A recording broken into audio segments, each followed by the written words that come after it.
ভারতে রাজনৈতিক আশ্রয়ে থাকা বাংলাদেশি আওয়ামী লীগ নেতাকর্মীদের মাথায় আকাশ ভেঙে পড়ার মতো অবস্থা। শ্যাম রাখি না কুল রাখি পরিস্থিতিতে মোদি সরকার অবৈধ অনুপ্রবেশকারীদের বিরুদ্ধে নেওয়া কঠোর অবস্থানের ফলে গভীর সংকটে পড়েছেন বাংলাদেশ থেকে পালিয়ে যাওয়া ক্ষমতাচ্যুত দলের হাজার হাজার নেতাকর্মী। বিভিন্ন রাজ্যে চালানো ধরপাকড় এবং পুশব্যাক কার্যক্রমের কারণে এই নেতারা এখন দিশেহারা অবস্থায় আছেন। সূত্র জানায়, ভারতের নিরাপত্তা বাহিনী সম্প্রতি স্পষ্ট জানিয়ে দিয়েছে, নাগরিকত্ব প্রমাণ না থাকলে কাউকে আর ভারতে থাকতে দেয়া হবে না। আগামী আগস্ট থেকে অভিযান আরও জোরদার করার পরিকল্পনা করেছে দেশটি। এমন প্রেক্ষাপটে ভারতে আশ্রয় নেওয়া আওয়ামী লীগ নেতারা এখন নিরাপদ বিকল্প আশ্রয় খুঁজে মরিয়া হয়ে উঠেছেন। ভারতের আইন শৃঙ্খলা রক্ষাকারী বাহিনী জানিয়েছে, আগামী 2 থেকে 3 মাসের মধ্যে যারা অবৈধভাবে বসবাস করছেন তাদের দেশ ত্যাগ করতে হবে, না হলে আইনগত প্রক্রিয়ায় গ্রেফতার ও দেশে পাঠানো হবে। নিরাপত্তার শঙ্কা থাকলে অন্য কোনো দেশে আশ্রয় নেওয়ার পরামর্শ দেওয়া হয়েছে। পশ্চিমবঙ্গ, ত্রিপুরা, মেঘালয় ও অরুণাচল সহ ভারতের অন্তত 8টি রাজ্যে আশ্রয় নিয়েছেন বাংলাদেশি আওয়ামী লীগ নেতারা। একজন কেন্দ্রীয় নেতা বলেন, আমরা প্রাণ ভয়ে দেশ ছেড়েছি। ভারতের বর্তমান নীতিতে আমরাও এখন চরম অনিশ্চয়তায়।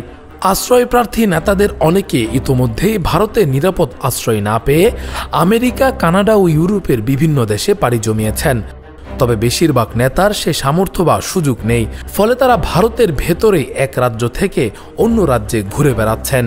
কেন্দ্রীয় কার্যনির্বাহী সদস্যের একাধিক সদস্য জানান, ভারত ছাড়ার চাপ এতটাই বেড়েছে যে নেতাকর্মীদের মনে নিরাপত্তাহীনতা চরমে পৌঁছেছে। তবে দেশে ফেরাও জীবনের জন্য হুমকি স্বরূপ।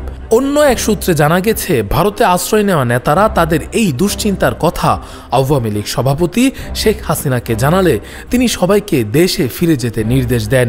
কিন্তু নেতাকর্মীদের মতে দেশে ফিরে গেলে হয়রানি ও জীবনের ঝুঁকি অনিবার্য, ফলে তার এই নির্দেশ তাদের দুশ্চিন্তা আরও বাড়িয়ে দিয়েছে।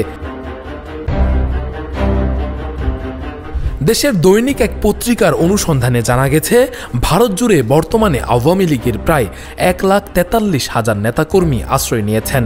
এদের মধ্যে রয়েছেন কেন্দ্রীয় নেতা, সাবেক মন্ত্রী, প্রতিমন্ত্রী, সংসদ সদস্য, জেলা উপজেলার নেতা ও সহযোগী সংগঠনের শীর্ষ পর্যায়ের বহুজন। অনেকে পরিবার সহ ভারতে অবস্থান করছেন। সাবেক কূটনৈতিক হুমায়ুন কবির বলেন, এভাবে ধাক্কা দিয়ে কাউকে ফেরত পাঠানো আন্তর্জাতিক নীতিমালার পরিপন্থী। পুশব্যাক নয়, প্রমাণ ও আইনি প্রক্রিয়া অনুসরণ করে প্রত্যাবাসন হওয়া উচিত। ভারতের অভ্যন্তরে রাজনৈতিক আশ্রয়প্রার্থীদের সামনে সময় দ্রুত ফুরিয়ে আসছে। মোদি সরকারের কড়া অবস্থান, অভ্যন্তরীণ চাপ এবং শেখ হাসিনার প্রত্যাবাসনের নির্দেশ সব মিলিয়ে আওয়ামী লীগের পালিয়ে থাকা নেতাকর্মীরা এক অজানা আতঙ্কের মধ্যে দিন কাটাচ্ছেন। সামনে কি অপেক্ষা করছে তা সময় বলে দেবে। রাকিবুল ইসলাম রইস, ফেস দ্য পিপল।